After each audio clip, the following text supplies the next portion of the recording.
I'm Charlotte Mensah, and I'm the owner and creative director of Hair Lounge Salon, which is based on Portobello Road.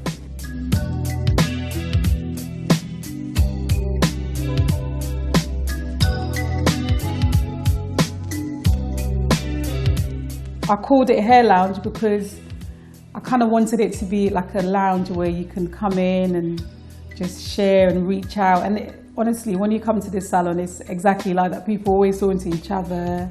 There's always someone having a laugh. It's always something, someone networking, exchanging numbers. People are meeting up for drinks after. I'm like, oh wow, this is great.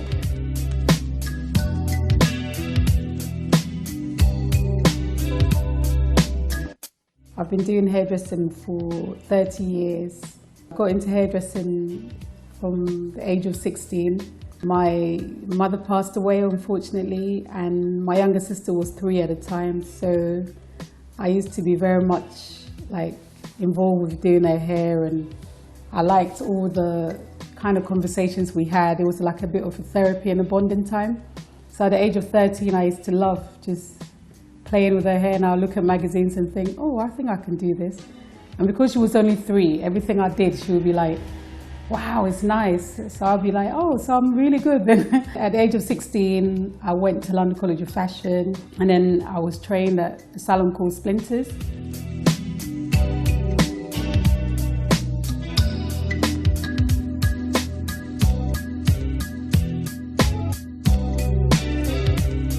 I've started my own business at the age of 28, and I've had my business Hair Lounge for the past 16 years. I've been at this location on Portobello Road since 2003, and I've recently just launched my own brand of hair care with this amazing oil called Mankati, we've had so much good feedbacks and great reviews. Everyone loves it. It's got this incredible smell. It just makes your hair feel so nice. As you can see, my hair is very beautiful because I just believe in this oil. I've been using it for 6 years because it's taken me 6 years to put it all together.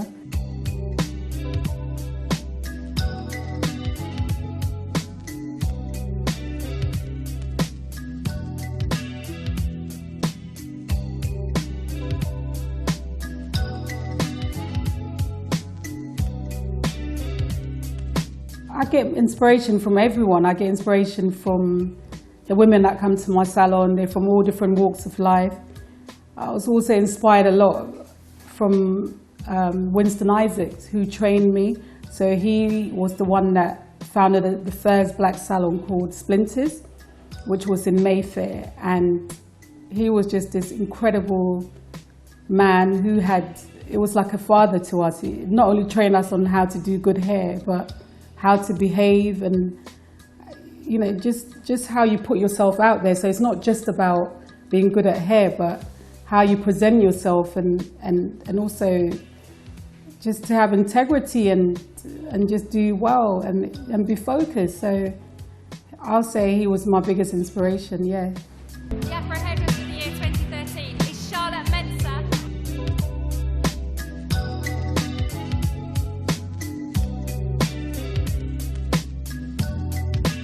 The awards have been incredible. It's been a great part of my career because winning the award not only just puts you on the map, but you're recognised by the industry. And to win British Afro Hairdresser of the Year twice in a row was like, words can't even explain how I felt. It's just been incredible. I've had great opportunities from that. I worked with Aveda in America from winning the awards. For me, I felt like there was a need for black women to be represented well, because when I have seen past winners, I've always looked at the photographs and thought, really? Is this what black women look like? No, I think we're very regal, we're powerful, we're queens, and all I saw in the pictures were I wasn't seeing that. I was seeing very avant-garde. And okay, it's good to be avant-garde, but still make it beautiful. So I'm always about the beautiful woman, because for me, every style that I put out there,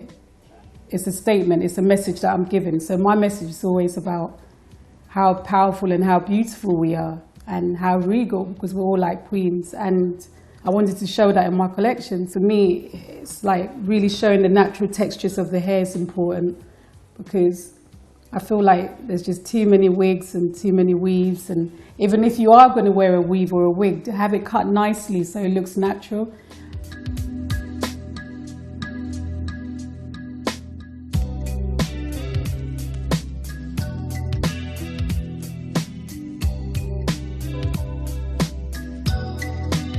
In 2011, I had an opportunity to go to Tanzania to work on a project in the fields. This opportunity was incredible. I've never been to East Africa. I'm from West Africa, so it's like, wow, you know, I've been given this chance to go to East Africa. I met the women, got to the place, and then I just felt sad because a lot of them were like, just had no idea about hair at all. And then on top of it, the distance from where they lived to where the project was taking place was like 4 hours, and one woman walked for almost 3 hours just to get to the class. So when I saw that, it made me cry because I was like, wow, she's so humble. She wants to learn so badly. She set off at 5 a.m. in the morning just to get to the class, just to learn basic hairdressing. How incredible. So then that kind of pushed me to create this whole thing about teaching, because for me, it's all very well, I've got this gift, I'm here, I'm doing my thing. I'm not going to live forever. You know, we need to share the gift.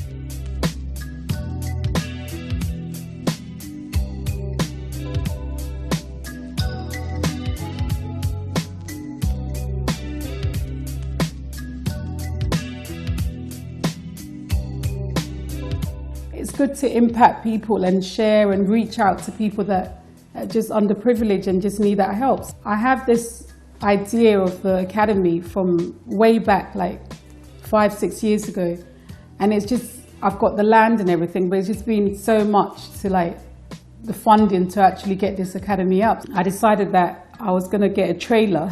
It's like a bus, but then at the back of the bus there's a salon, so we come to you.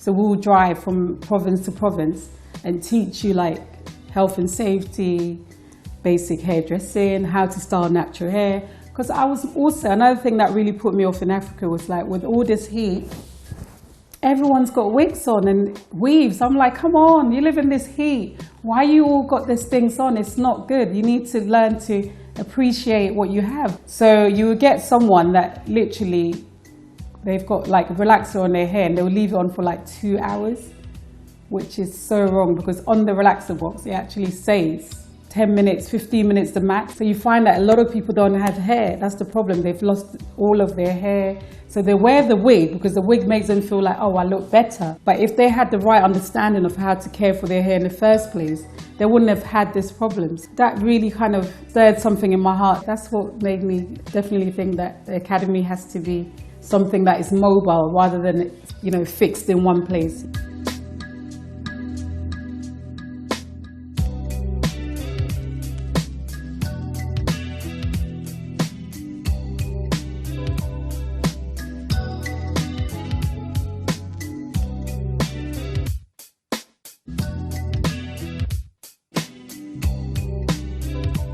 My mum's name's Love.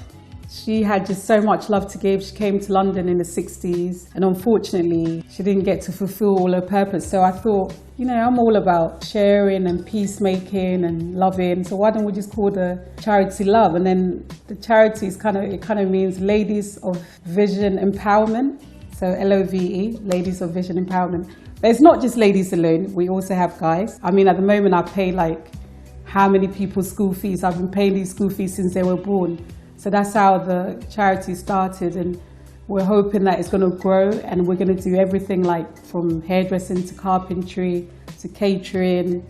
We kind of have fundraising events like doing Zumba. We raised some money. We had some donations from Marks and Spencer's, and we had donations from lots of different makeup brands. Mazzani helped us, Moroccan Oil, and we were able to raise enough money for like someone had passed away, so we were able to help with the funeral from the money we raised from that charity. So it's still ongoing, we're still setting it up. It's not quite where we want it to be, but hopefully, you know, that will come soon.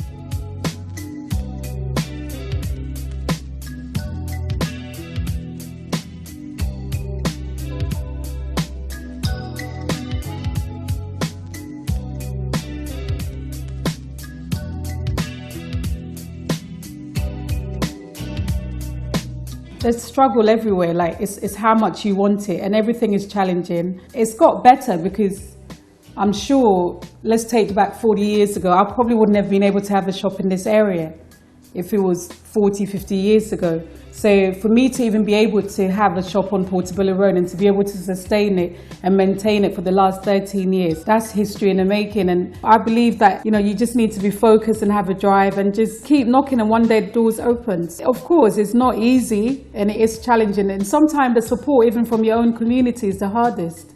Everything is great. For me, I think the most challenging thing sometimes is getting the right staff, getting people that are driven, that actually understand that this is a career building thing, and you'll get there, but you need to work towards it.